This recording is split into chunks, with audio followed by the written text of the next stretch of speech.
Hi ಎಲ್ರಿಗೂ ನಮಸ್ತೆ. ಇವತ್ತು ನಾನು ವಿಶೇಷವಾಗಿ ಹಾಗಲಕಾಯಿ ಗೊಜ್ಜು ಇಲ್ವಾ ಹಾಗಲಕಾಯಿ ಔಟೆಕಾಯಿ ಹಾಕಿ ಗೊಜ್ಜನ್ನ ಮಾಡ್ತಾ ಇದ್ದೀನಿ.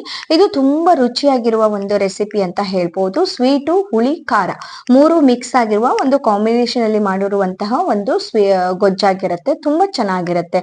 ಹಾಯ್ ಎಲ್ರಿಗೂ ನಮಸ್ಕಾರ, ಹೇಗಿದ್ದೀರಾ? ವೆಲ್ಕಮ್ ಬ್ಯಾಕ್ ಟು ದೀಪಾಸ್ ಕನಸು ಯೂಟ್ಯೂಬ್ ಚಾನೆಲ್. ನಾನು ನಿಮ್ಮ ದೀಪ.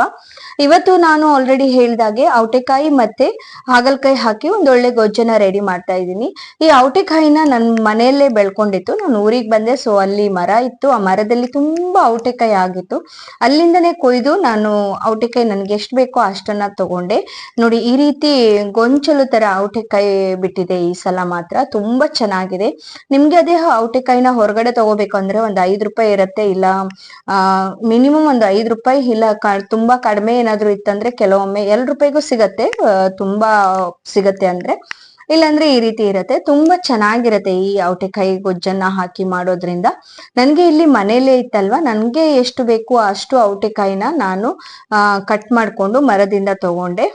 ಅದನ್ನ ಹತ್ರತ್ರ ಒಂದು 250 ಆಗುವಷ್ಟು ಈ ಔಟೆಕಾಯಿಯನ್ನ ತಗೊಂಡೆ. ಬಟ್ ನಾನು ಅಷ್ಟನ್ನು ಯೂಸ್ ಮಾಡ್ತಾ ಇಲ್ಲ. ನೋಡಿ, ಇಷ್ಟು 250 ಔಟೆಕಾಯಿನ ನಾನು ಕೊಯ್ದು ರೆಡಿ ಮಾಡಿ ಇಟ್ಕೊಂಡೆ.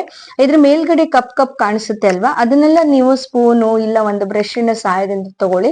ಇಲ್ಲ ಅಂದ್ರೆ ಆ ಗೊಜ್ಜು ಒಂಥರ ಬರುತ್ತೆ, ಚೆನ್ನಾಗಿರಲ್ಲ. ಅಲ್ಲಿ ಮೇಲ್ಗಡೆ ಒಂದ್ ಸ್ವಲ್ಪ ನೋಳೆ ನೋಳೆ ತರ ಬರುತ್ತೆ. ಅದು ಮಳೆ ಬಿದ್ದು ಅದು ಆ ತರ ಆಗಿರತ್ತೆ. ಸ್ವಲ್ಪ ಕೆರ್ಸ್ಕೊಂಡ್ ಮಾಡ್ಕೊಂಡ್ರೆ ಚೆನ್ನಾಗಿರತ್ತೆ.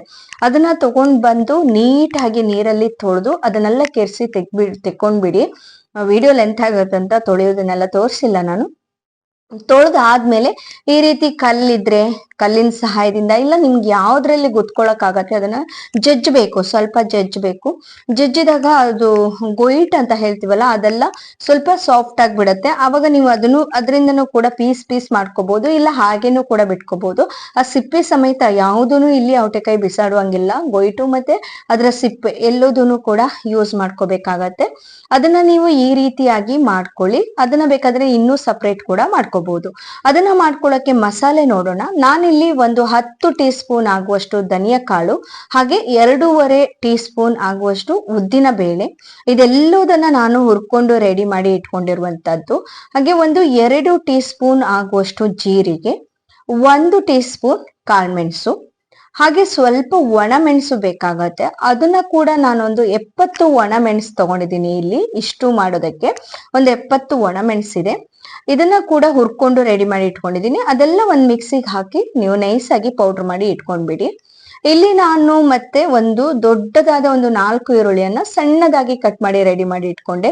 ಹಾಗೆ ದೊಡ್ಡದಾದ ಒಂದು ಕಾಯಿ ಅಂದ್ರೆ 3 ಕಾಯಿಯನ್ನ ತಗೊಂಡು ಅದನ್ನ ತುರಿದು ಕಾಯಿ ಹುಸಿನ ರೆಡಿ ಮಾಡಿ ಇಟ್ಕೊಂಡೆ. ಹಾಗೆ ಒಂದು 3/4 ಕಪ್ ಆಗುವಷ್ಟು ಬೆಳ್ಳುಳ್ಳಿ ಸಿಪ್ಪೆ ತೆಗೆದು ರೆಡಿ ಮಾಡಿ ಇಟ್ಕೊಂಡಿದ್ದೀನಿ. ಇವಾಗ ಮತ್ತೆ ಇದಕ್ಕೆ ನಾವು ಹಾಗಲಕಾಯಿ ಬೇಕಾಗತ್ತೆ. ಹಾಗಲಕಾಯಿ ನಾನೊಂದು 7 ಹಾಗಲಕಾಯಿ ಯೂಸ್ ಮಾಡ್ತಾ ಇದ್ದೀನಿ. ಸೊ ತುಂಬಾ ಇದೆ ಅಲ್ವಾ ಔಟೆಕಾಯಿ, ಹಾಗಾಗಿ ಒಂದು 7 ಹಾಗಲಕಾಯಿ ಯೂಸ್ ಮಾಡ್ತಾ ಇದ್ದೀನಿ. ಹಾಗಲಕಾಯಿ ತಗೋಬೇಕಾದ್ರೆ ಅತಿ ಹಣ್ಣಾಗಿರೋದನ್ನು ತಗೋಬೇಡಿ, ಸ್ವಲ್ಪ ಹಸಿರಾಗಿರುವ ಹಾಗಲಕಾಯಿಯನ್ನ ತಗೊಳ್ಳಿ. ಅದನ್ನ ನೀಟಾಗಿ ತೊಳೆದು ಅದ್ರ ಒಳಗಡೆ ಇರುವ ಬೀಜನೆಲ್ಲ ತೆಗೆದು ಈ ರೀತಿ ಸಣ್ಣದಾಗಿ ಕಟ್ ಮಾಡ್ಕೊಂಡು ಇದನ್ನ ಈಗ ಕುಕ್ಕರ್ ಅಲ್ಲಿ ಬೇಯಿಸ್ಕೋಬೇಕಾಗತ್ತೆ. ನಾನು ಇಲ್ಲಿ ಸ್ವಲ್ಪ ನೀರ್ ಜಾಸ್ತಿನೇ ಹಾಕೊಂಡು ಕುಕ್ಕರ್ ಅಲ್ಲಿ ಒಂದು 4 ವಿಸಿಲ್ ನೀವು ಬೇಯಿಸ್ಕೋಬೇಕಾಗತ್ತೆ. ಕುಕ್ಕರ್ ಅಲ್ಲಿ ಹಾಕಿ ಒಂದ್ 4 ವಿಸಿಲ್ ಇದನ್ನ ಬೇಯಿಸ್ಕೊಳ್ಳಿ. ಇವಾಗ ನೋಡಿ, ನಾನು ಅವಾಗ್ಲೇ ಹೇಳಿದಂತಹ ಮಸಾಲೆಯನ್ನ ಈಗ ನಾನು ರುಬ್ಬಿ ನೈಸ್ ಆಗಿ ಪೌಡರ್ ಮಾಡಿ ಇಟ್ಕೊಂಡೆ. ಈ ರೀತಿ ಈ ಪೌಡ್ರನ್ನ ನೀವು ಒಂದು ಪಾತ್ರೆಗೆ ಹಾಕಿ ರೆಡಿ ಮಾಡಿ ಇಟ್ಕೊಳ್ಳಿ. ಒಂದು ಪಾತ್ರದಲ್ಲಿ ಹಾಕಿ ಅದೇ ಮಿಕ್ಸಿಗೆ ಇವಾಗ ನೀವು ಸ್ವಲ್ಪ ಕಾಯಿಯನ್ನ ತುರ್ಕೊಂಡು ಇಟ್ಕೊಂಡಿದ್ರಲ್ವಾ, ಅದನ್ನ ಸ್ವಲ್ಪ ಲೈಟ್ ಆಗಿ ನೀವು ತರಿತರಿಯಾಗಿ ಮಿಕ್ಸಿ ಮಾಡ್ಕೊಳ್ಳಿ. ಇಡೀ ಹುಸಿ ಸಿಗುವ ಬದಲು ಈ ತರ ತರಿತರಿಯಾಗಿ ರುಬ್ಕೊಂಡ್ರೆ ಚೆನ್ನಾಗಿರತ್ತೆ. ಒಂದ್ 2 ರೌಂಡ್ ಮಾಡ್ಕೊಂಡ್ರೆ ಸಾಕು.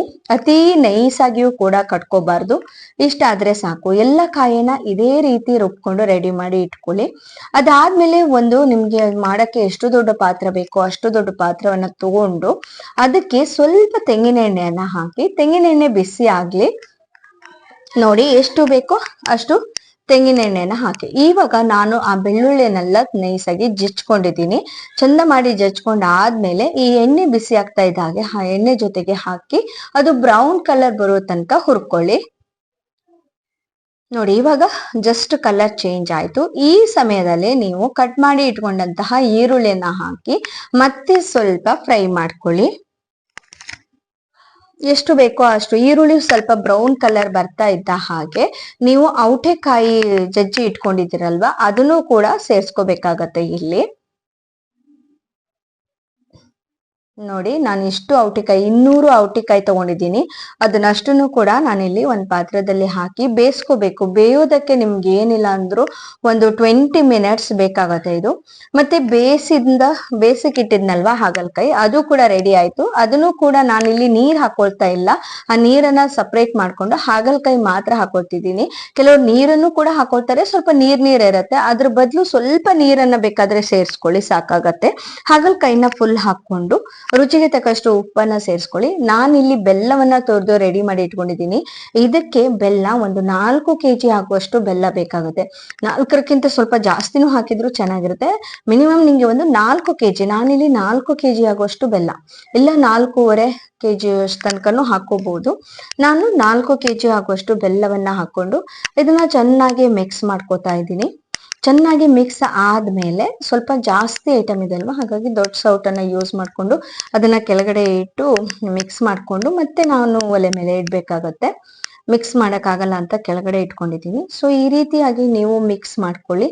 ಅದಾದ್ಮೇಲೆ ನಾನು ಅವಾಗ ಮಸಾಲ ಪುಡಿಯನ್ನ ಮಾಡ್ಕೊಂಡಿದ್ನಲ್ವಾ, ಮಸಾಲ ಪುಡಿ ಮತ್ತೆ ಕಾಯಿನ ಈ ಟೈಮಲ್ಲಿ ಇದನ್ನು ಕೂಡ ಸೇರಿಸ್ಕೊಂಡು ಎಲ್ಲದನ್ನ ಒಟ್ಟಿಗೆ ಹಾಕ್ತಾ ಹೋಗ್ಬೇಕು. ಇಲ್ಲಿ ಇವಾಗ ಹಾಕೊಂಡು ಎಲ್ಲ ಒಂದು 2 ಟೀ ಸ್ಪೂನ್ ಆಗುವಷ್ಟು ಅರಿಶಿಣವನ್ನ ಕೂಡ ಹಾಕಿ ಮತ್ತೆ ಮಿಕ್ಸ್ ಮಾಡಿ ಎಲ್ಲದನ್ನ ಒಂದಕ್ಕೊಂದು ಮಿಕ್ಸ್ ಮಾಡಿ ಇದನ್ನ ನೀವು ಒಂದು 20 ನಿಮಿಷ ಬೇಯಿಸ್ಕೋಬೇಕಾಗತ್ತೆ. ಕಂಟಿನ್ಯೂಸ್ ಆಗಿ ಒಂದು 20 ನಿಮಿಷ ಬೇಯಬೇಕು. ಅದು ತುಂಬಾ ಅಂದ್ರೆ ಅದು ಹುಳಿ ಮತ್ತೆ ಖಾರ ಮತ್ತೆ ಸ್ವೀಟು 3 ಮಿಕ್ಸ್ ಆಗಿ ತುಂಬಾ ಒಂದು ಒಳ್ಳೆ ಕಾಂಬಿನೇಷನ್, ಒಂದು ಒಳ್ಳೆ ಟೇಸ್ಟ್ ಜೊತೆಗೆ ಬರುತ್ತೆ. ಅಲ್ಲಿ ತನಕ ನೀವು ಇದನ್ನ ಬೇಯಿಸ್ಕೋಬೇಕಾಗತ್ತೆ. ಔಟೆಕಾಯಿ ಎಲ್ಲ ಚೆನ್ನಾಗಿ ಬೇಯಬೇಕು. ಇವಾಗ ನಾನು ಒಲೆಯಲ್ಲಿಟ್ಟು ಇದನ್ನ ಮುಚ್ಚಿಬಿಟ್ಟು ಒಂದು 20 ನಿಮಿಷ ಆದ್ಮೇಲೆನೆ ನಾನು ಇದನ್ನ ಓಪನ್ ಮಾಡಿ ತೋರಿಸ್ತೀನಿ ನಿಮ್ಗೆ. ಆವಾಗ ನಿಮ್ಗೆ ಕಂಪ್ಲೀಟ್ ಆದ ಔಟೆಕಾಯಿ ಗೊಜ್ಜು ರೆಡಿ ಆಗತ್ತೆ. ಮತ್ತೆ ಇದನ್ನ ಪದೇ ಪದೇ ಬಿಸಿ ಮಾಡ್ಕೊಂತ ತಿಂತಾನೂ ಇರ್ಬೋದು, ಇಲ್ಲ ಹಾಳಾಗತ್ತೆ ಕೆಡತ್ತೆ ಅನ್ನೋರು ಫ್ರಿಜ್ ಅಲ್ಲಿ ಎತ್ತಿಟ್ಕೊಂಡು ಎಷ್ಟ್ ಬೇಕೋ ಅಷ್ಟನ್ನೇ ನಾವು ತಗೊಂಡು ಬಿಸಿ ಮಾಡ್ಕೊಂತ ತಿಂತ ಹೋಗ್ಬೋದು. ಹಾಗೆ ಮಾಡ್ಕೊಂಡ್ರೆ ನಿಮ್ಗೆ ತುಂಬಾ ಟೈಮ್ ಬರುತ್ತೆ, ತುಂಬಾ ಟೈಮ್ ಇಟ್ಕೊಂಡು ತಿನ್ಬೋದು, ತುಂಬಾ ಚೆನ್ನಾಗಿರತ್ತೆ. ಒಮ್ಮೆ ಟ್ರೈ ಮಾಡಿ, ಖಂಡಿತ ಇಷ್ಟಪಡ್ತೀರಾ ಅಂತ ಹೇಳ್ತೀನಿ.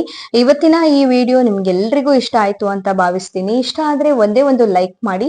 ಹಾಗೆ ಚಾನಲ್ ಸಬ್ಸ್ಕ್ರೈಬ್ ಆಗದೆ ನೋಡ್ತಾ ಇದ್ರೆ ಪ್ಲೀಸ್ ಚಾನಲ್ ನ ಸಬ್ಸ್ಕ್ರೈಬ್ ಮಾಡ್ಕೊಳ್ಳಿ. ಈ ವಿಡಿಯೋ ನೋಡಿದಕ್ಕಾಗಿ ಎಲ್ರಿಗೂ ತುಂಬು ಹೃದಯದ ಧನ್ಯವಾದಗಳು. ನೆಕ್ಸ್ಟ್ ಇನ್ನೊಂದು ವಿಶೇಷತೆಯ ಜೊತೆಗೆ ನಾನು ನಿಮ್ಗೆ ಮತ್ತೆ ಸಿಗ್ತೀನಿ. ಅಲ್ಲಿ ತನಕ take care. Bye bye friends.